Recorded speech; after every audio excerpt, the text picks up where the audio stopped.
참소와 안식이라는 제목으로 말씀을 묵상하도록 하겠습니다.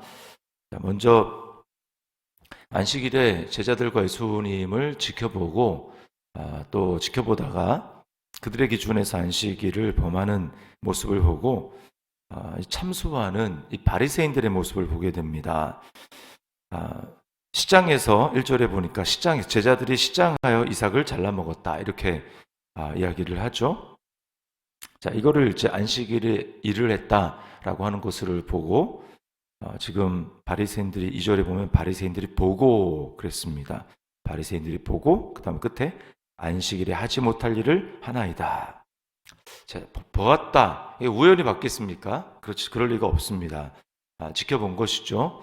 하는 행동들을 지켜보고 올무에 잡아서 증거로 현장에서 잡기 위해 가지고 지켜보다가 그들의 기준에 또 안식일을 범한다고 생각을 하니까 당장 이렇게 얘기를 하는 것입니다. 그리고 이게 바로 바리새인들의 참소입니다. 무슨 짓을 하는가 염탐하고 추적하고 잘못한 일이 있을 때 고발하는 것이죠. 여러분, 이게 바로 마귀가 하는 일입니다. 마귀는 참소하는 자예요. 성경에서 그렇게 얘기를 합니다. 그래서 끊임없이 우리의 일거수일투족을 지켜보다가 우리 생각을 읽을 수는 없습니다. 우리의 마음을 알 수는 없습니다. 그러나 마귀는 우리의 행동을 통해서 아는 것이죠. 그래서 지켜보는 거예요. 그래서 우리가 뭔가 어떤 기준에 하나님 말씀에 성도라고 하면서 그리스도인이라고 하면서 말씀대로 행하지 않는 너의 모습을 봐라. 너에게 자격이 있느냐라고 하면서 대번에 그냥 우리 마음에 참소하는 것입니다. 자격이 없다고. 자, 그럼 참소의 목적은 뭘까요? 참소의 목적은 죄를 정해서 심판을 받게 하려는 것입니다. 영원한 형벌을 받게 하려는 거예요. 왜 이렇게 합니까? 왜 이렇게 할까요? 억울하기 때문입니다. 자신들은 이미 심판을 받아서 지옥불에 던져질 것을 자신들의 운명을 너무나 잘 알기 때문이죠. 자기들은 어떻게든 뭔가 방법이 없어요. 그러니까 어떻게라도 자기들만 그렇게 되는 게 억울해서 한 사람이라도 더 지옥에 함께 데리고 가려고 그렇게 하는 것입니다. 그 지옥은 하나님 만드신 게 아니고 지옥은 이제 그 범죄한 영적으로 타락하고 한 그 마귀를 위해서 하나님이 격리의 장소로 만들었다기보다는 허용된 곳입니다. 하나님은 지옥을 만들지 않으셨어요. 그러나 타락한 인간이 스스로 하나님 없이 살다가 자신들의 선택으로 마지막에 가는 곳이 지옥입니다. 그래서 사람들이 마귀는 구원받지 못하는 것을 지켜보는 거예요. 선에 속하지 못하고 악에 속하고 빛에 속하지 못하고 어둠에 속해서 어둠에 속한 자들을 어떻게든 속여서 만들어내는 것입니다. 나는 이렇게 불행한데 너는 왜 행복해야 돼? 그러면서 남들이 잘 되는 꼴을 보지 못하는 것이죠. 자, 그렇다면 이걸 남들이 그렇다는 거니까 그게 무슨 소용이 있겠습니까? 우리에게 한번 생각을 해봐요. 적용을 해봐야죠. 나는 하나님의 자녀고 나는 빛의 자녀고 그런 모습으로 살아가는데 혹시 나에게 이런 참소하려는 모습이 있지는 않는가? 우리에게는 이것이 적당하지 않습니다. 왜 그렇습니까? 우리의 머리이신 내가 생명으로 연합된 예수 그리스도는 참소하는 분이 아니시기 때문입니다. 예수님도 우리의 죄를 들춰내시긴 합니다. 그러나 그 목적이 무엇입니까? 예수님은 죄를 없는 것으로 여기지 않으세요. 우리가 죄를 지을 때 죄라고 이야기를 하십니다. 그러나 그 이유는 무엇입니까? 그 죄를 지어서 참소를 해서 심판을 받고 멸망을 하려고 하는 것이 아닙니다. 돌이키게 하시고 회개하게 하시고 구원을 받게 하시고 치유를 받게 하기 위해서 고치시려고 그렇게 하는 것이죠. 사마리아 여인에게 지금 있는 남편도 내 남편이 아니다. 가서 내 남편을 데려오라. 이렇게 이야기를 하지 않습니까? 어떻게 보면 팩폭이고 어떻게 과거를 이렇게 잘못을 들춰내느냐 이렇게 생각할 수도 있겠지만 주님의 목적은 그 영혼이 그것을 드러내야 거기 메인 곳에서 자유할 수 있기 때문에 주님이 그렇게 하신 것입니다. 중풍병자에게도 그냥 병고침만 한 것이 아니고 그 마음 속에 있는 깊은 그 죄를 아시고 내 죄 사함을 받았느니라 라고 말씀합니다. 주님은 구원하시려는 목적에서 하는 것입니다. 마귀는 죽이고 멸망시키려는 것뿐이고 인자가 온 것은 양에게 생명을 주고 더 풍성히 얻게 하려는 것이다 라고 말씀을 하셨어요. 자, 드러난 죄를 또 주님은 어떻게 하셨습니까? 주님은 자신이 담당하셨습니다. 주님은 드러낸 다음에 그것을 자신이 담당하시고 십자가에서 아버지여 저들의 죄를 사하여 주옵소서 자기들이 하는 것을 알지 못함이니이다 이렇게 말씀하셨습니다. 그 죄를 그들에게 돌린 것이 아니라 우리에게 돌린 것이 아니라 자기에게 돌리셨습니다. 그러니까 우리가 구원받을 수 있었던 이유는 바로 주님이 나의 죄를 드러내셨을 때 나는 괜찮습니다. 나는 그것과 별로 상관이 없습니다. 라고 말하지 않고 인정한 것이기 때문에 인정하고 주님의 그 손을 받아들인 거예요. 그게 믿음입니다. 근데 저는 죽을 병에 걸렸습니다. 저를 고쳐주십시오 라고 주님께 손을 내밀어 맡겼기 때문에 구원받은 것입니다. 차이는 딱 이거 한 가지입니다. 이게 믿음이라고 하나님 말씀하시는 거예요. 죄는 나의 내면을 굼게 만들고 썩어가게 만들고 내 안에서 악취가 나게 만듭니다. 성령님은 말씀 앞에서 그것들을 드러내십니다. 책망하십니다. 그리고 바르게 하십니다. 수술하십니다. 그러므로 죄가 드러나는 것을 자존심 상한다 이렇게 생각해서는 안 됩니다. 이것은 오히려 기뻐해야 될 일이고 복된 일입니다. 하나님 없이 살려고 하는 나의 죄성이 모든 영역에서 자꾸 드러나야 하고 그래서 주님의 말씀으로 치유함과 수술을 받아야 합니다. 그럴수록 나는 이 땅에서 예수님을 더 많이 닮아가는 것이고 나는 더 많은 자유를 누리게 되는 것이고 하나님 나라를 더 풍성하게 경험하게 되는 거예요. 처음엔 쓰라릴입니다. 그러나 그것은 잠시예요. 점점 기쁨이 넘치게 되는 것입니다. 자신에게 대해서 그렇고 또 형제 자매들에 대해서는 어떻게 해야 될까요? 하나님의 말씀과 반대되는 그러한 행동을 하는 죄를 무작정 덮어주어서는 안 될 것입니다. 예수님과 같은 모습으로 그 영혼을 하나님 앞에 세우기 위해서 우리는 기도하고 또 온유한 마음으로 권면하고 바로 잡아줄 수 있어야 합니다. 사랑 안에서 참된 것을 말하여 범사에 그에게까지 잘할지니라. 그는 머리니 곧 그리스도라 라고 말씀합니다. 또 갈라디아서 6장 1절에 형제들아 사람이 만일 무슨 범죄한 일이 드러나거든 신령한 너희는 온유한 심령으로 그러한 자를 바로잡고 너 자신을 살펴보아 너도 시험을 받을까 두려워하라.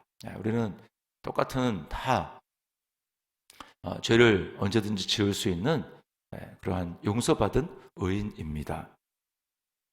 하지 말아야 할 모습이 모습이 보일 때 뒤에서 수근수근하고 비난하고 뒷담화를 하고 또 안 좋게 다른 사람들에 대해서 퍼뜨리는 것 이것은 예수님의 모습이 아니고 이것은 마귀에 가까운 모습이다라고 하는 것을 우리가 기억해야 할 것입니다.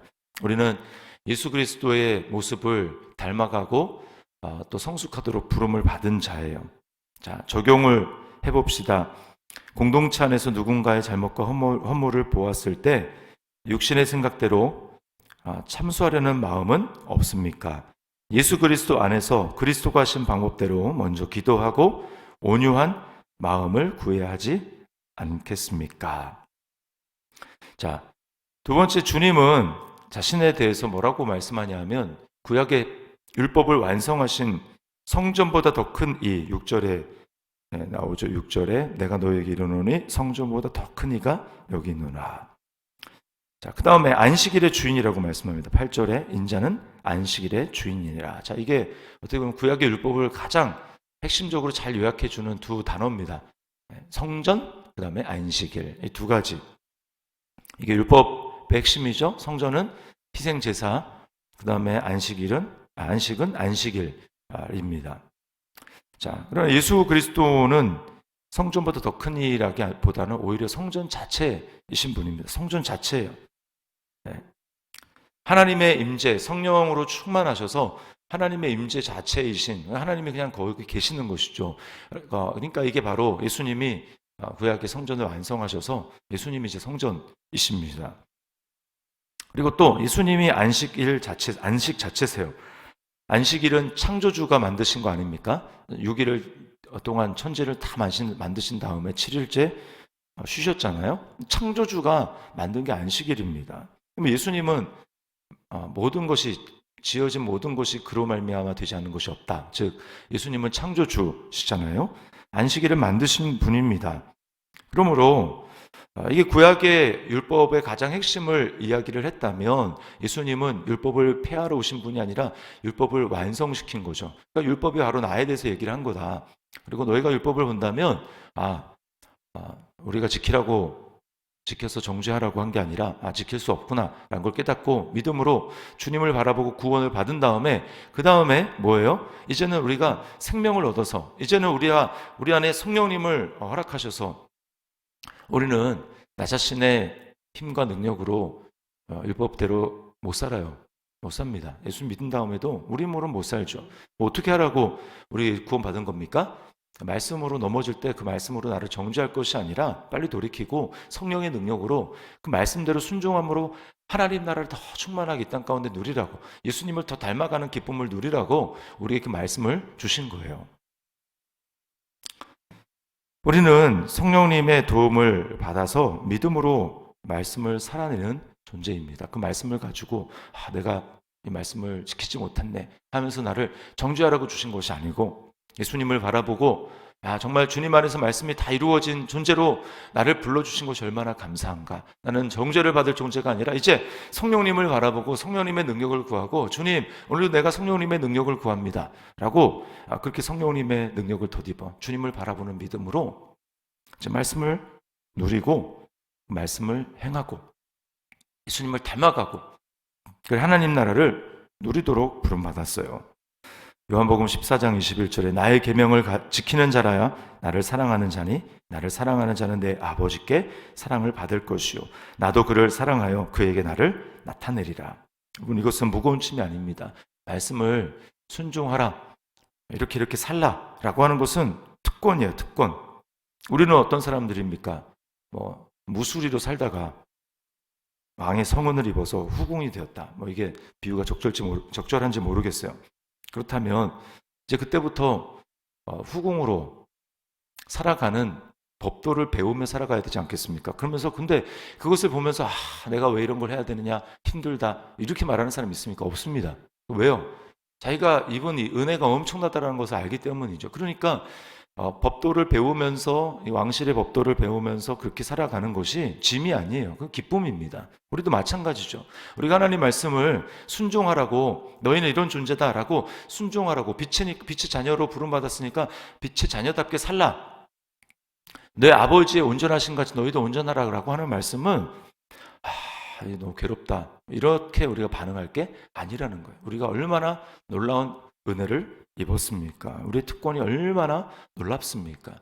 하나님의 자녀가 된 권세인데요. 그러므로 우리는 기쁨으로 말씀을 순종해야 하는 것입니다. 자, 적용입니다. 하나님의 법을 순종하고 지키는 것을 특권으로 여기고 있습니까? 기쁨으로 순종함으로 참된 안식과 임재를 더 풍성히 누리고 있습니까? 오늘 참소와 안식, 우리를 참소하는 존재가 아니라 그리스도 안에서 안식을 누리는, 진짜 평안을 누리는 존재로 우리를 불러주셨어요. 내게로 오라 라고 말씀하시는 주님 앞에 우리가 오늘 믿음으로 그렇게 반응하고 우리 안에 계시는 그리스도 더 충만해질 수 있도록 구해서 오늘도 하나님 나라를 누리며 말씀대로 사라지는 기쁨을 충만하게 누리며 예수님 닮아가는 우리 삶이 될 수 있기를 주님의 이름으로 축원합니다.